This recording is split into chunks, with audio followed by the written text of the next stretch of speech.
Mga kagabay, magandang hapon, magandang gabi, magandang umaga, magandang tanghali.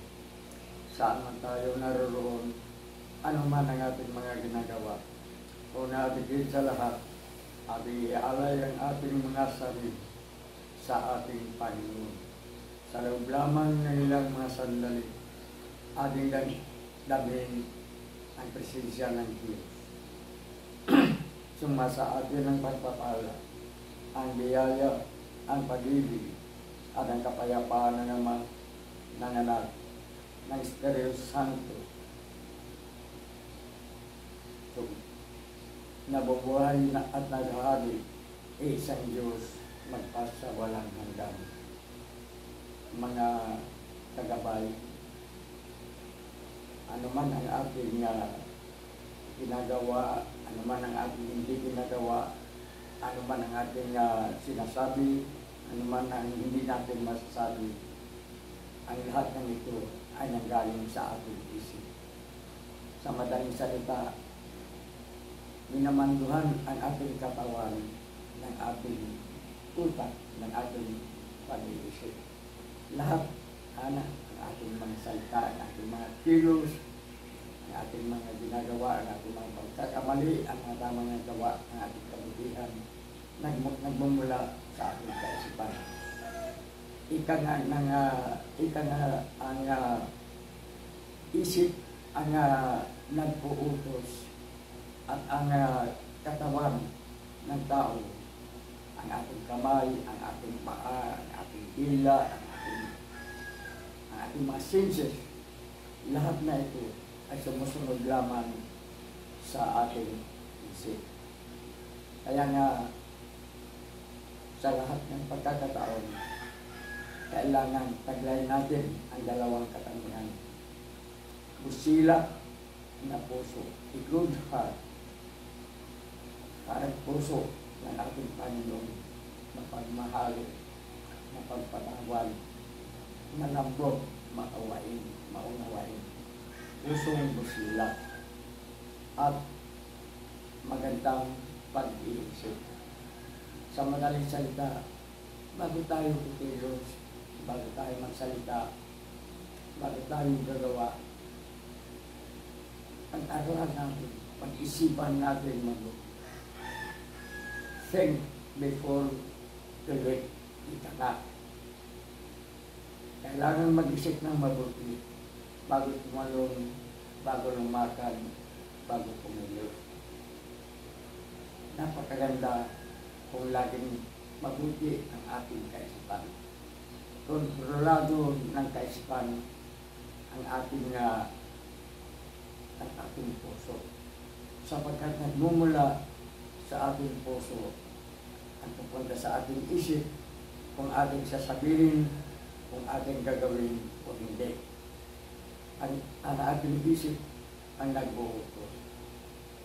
Kaya nga, napakaganda sa isang tao ang may malinis na kaisipan. Halimbawa lamang na tayo ay hindi naman natin maiwasan na habang tumatagal ang ating buhay, tumatanda tayo, nagkakaedad tayo. Ngunit may mga taong ang edad 50 taon ay ang pag-iisip wala na. Isa na siyang inutil, isa na siyang walang silbi, walang pintang tao. At kung ito ang ating iisipin, tiyak talagang matatanda tayo, magiging hapuluban tayo, magiging parang desperado tayo. Ngunit kung iisipin natin na tayo ay bata pa sa ganung edad, kaya pa natin, magagawa natin.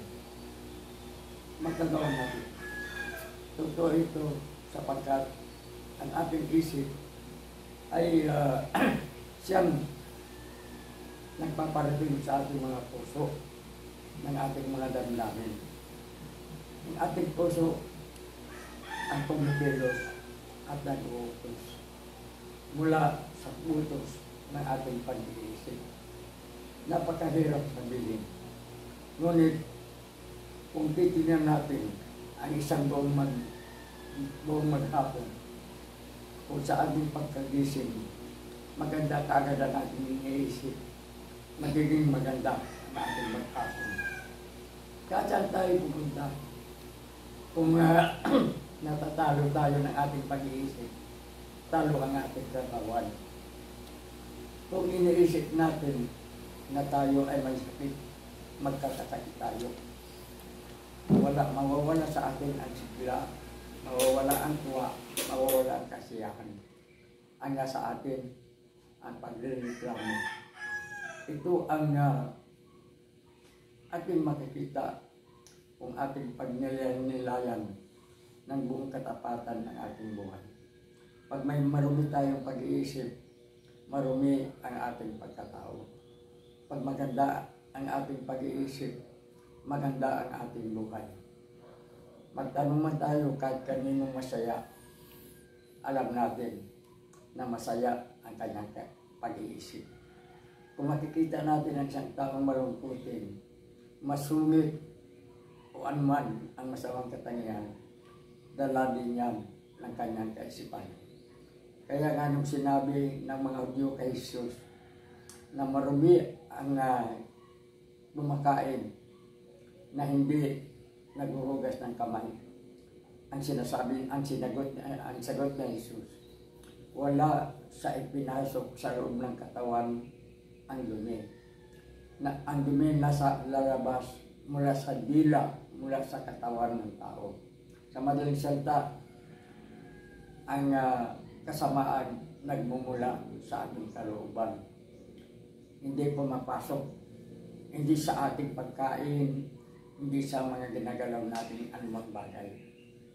Taglayin natin saan man tayo naroon, ano man ang ating mga ginagawa, ano man ang ating hanap buhay, ano man ang ating estado sa buhay. Taglayin sana natin ang dalawang bagay. Ang busilak ng puso at ang magandang kaisipan. Ito, napakahirap gawin sapagkat natatalo tayo lagi ng ating pag-iisip. Kung iisipin mo ang isang bagay na gawin mo na agad. Lalo na matapos mong pag-aralan, kung magiging mabuti ang kalabasan, yan ang ating gagawin. Huwag tayong magpatalo sa maruming kaisipan. Huwag tayong magpapatalo sa talong pag-iisip. Sapagkat kung magpapatalo ang ating pag-iisip, talong-talo na tayo. Wala na tayong magagawa. Subalit, kailangan sa ating pag-iisip, ating babalangkasin ang tama o ang mali.